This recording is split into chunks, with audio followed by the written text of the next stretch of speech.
There is a risk for progression for patients with MPN.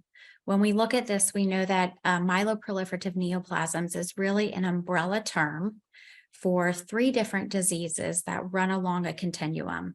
And they all are unique in that they have an overactive JAK-STAT pathway. And in that, they have very similar disease characteristics and driver mutations.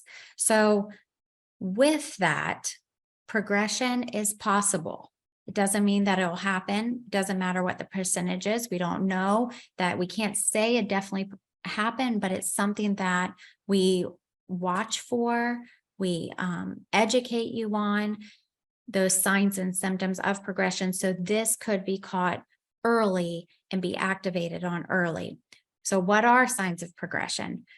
Progression can be thought as if you start to see changes in blood cell counts. So this could mean a decrease in hemoglobin or platelets, or a rise or decrease in white blood cell counts. Now, it's very important to remember that sometimes changes in blood cell counts is really a side effect to medication.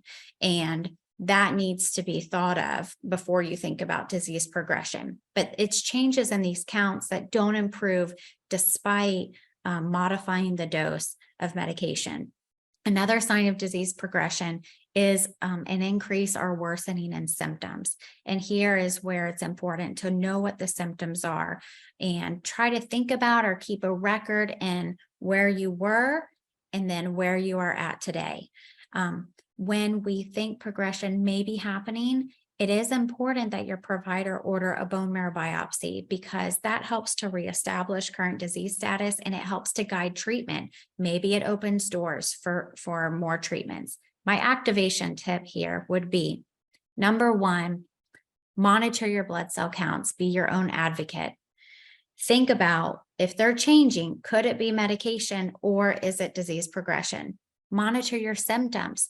Look at the total symptom score or write down your symptoms and try to record where you're at in intervals. Are things getting worse? If they are, don't wait 3 months for your next appointment. Contact your healthcare provider and ask to be seen. Ask about getting a repeat bone marrow biopsy to establish where the current disease status is, because that can open up doors possibly to more treatments.